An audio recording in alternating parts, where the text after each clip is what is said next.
हर हर महादेव सभी को जय श्री हरि विष्णु। प्रत्येक वर्ष कार्तिक माह के शुक्ल पक्ष की नौमी तिथि को अक्षय नवमी मनाया जाता है। इस साल 10 नवंबर को अक्षय नवमी है। इस दिन भगवान विष्णु और आंवले के पेड़ की पूजा अर्चना की जाती है।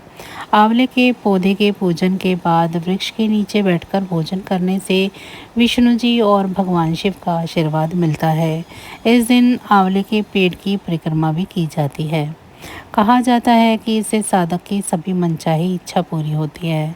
इस दिन भगवान विष्णु ने कुष्मांडक दैत्य का वध किया था, इसीलिए इस पर्व को कुष्मांडक नवमी भी कहा जाता है। आंवले के वृक्ष में देवी देवताओं का निवास माना जाता है।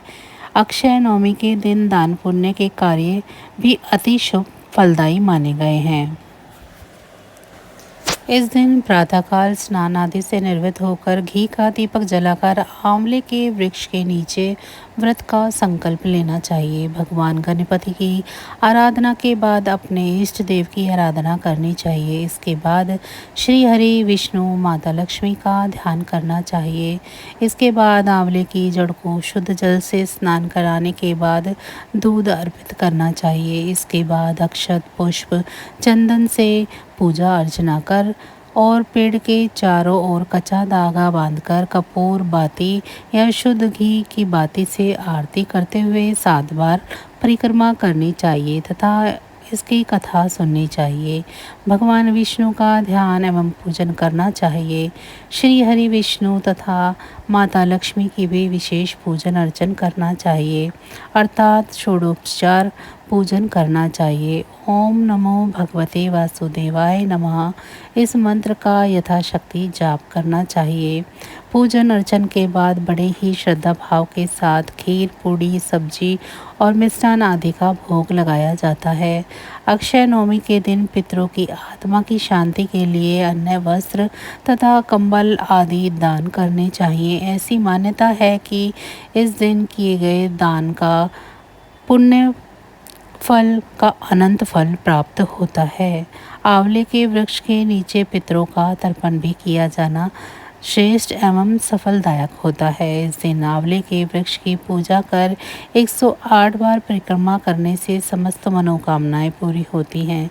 कई धर्म प्रेमी तो आंवला पूजन के बाद वृक्ष की छांव में ब्राह्मण भोज भी करते हैं तथा स्वयं भी प्रसाद ग्रहण करते हैं।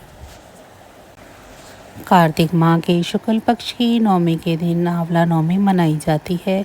इसे अक्षय नवमी भी कहा जाता है क्योंकि इस दिन किया गया कोई भी शुभ कार्य अक्षय फल देने वाला होता है, अर्थात उसके शुभ फल में कभी भी कोई कमी नहीं होती है।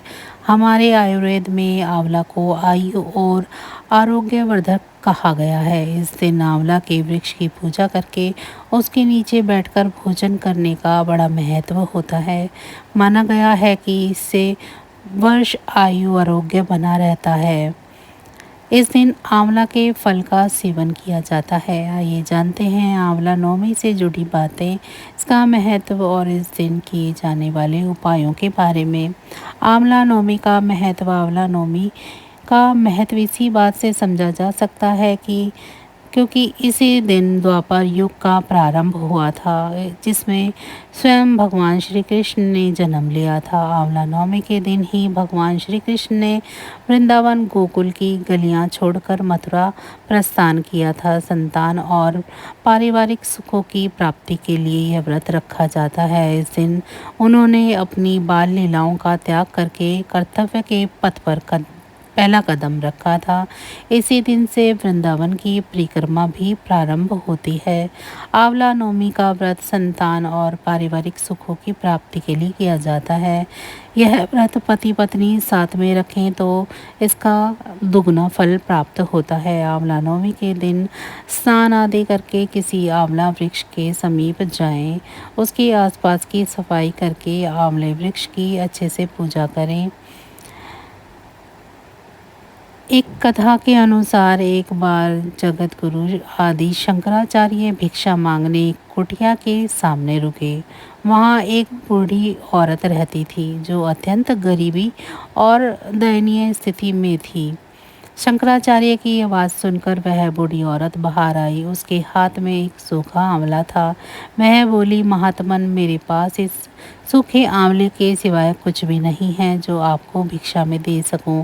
शंकराचार्य को उसकी स्थिति पर दया आ गई और उन्होंने उसी समय उसकी मदद करने का प्रण लिया। उन्होंने अपनी आंखें बंद की और मंत्र रूपी 22 श्लोक बोले। ये 22 श्लोक कनकधारा स्तोत्र के श्लोक थे। माँ लक्ष्मी ने दिव्य दर्शन दिए, जिससे प्रसन्न होकर माँ लक्ष्मी ने उन्हें दिव्य दर्शन दिए और कहा कि शंकराचार्य, इस औरत ने अपने पूर्व जन्म में कोई भी वस्तु दान नहीं की।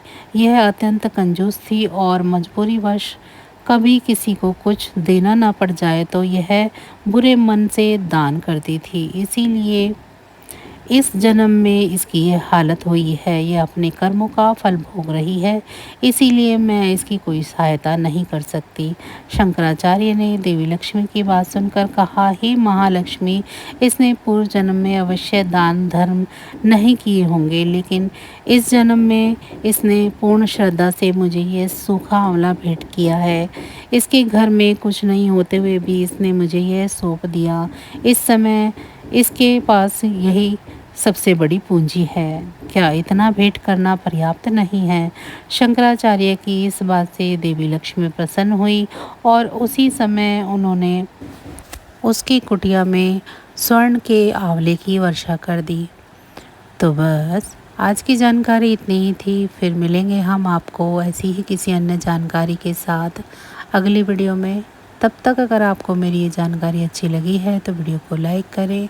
चैनल को अभी तक सब्सक्राइब नहीं किया है तो ऐसी ही जानकारियों के लिए चैनल को भी सब्सक्राइब कर लें और कमेंट बॉक्स में मुझे ज़रूर बताएं कि आप सभी को मेरी ये जानकारियाँ कैसी लग रही हैं।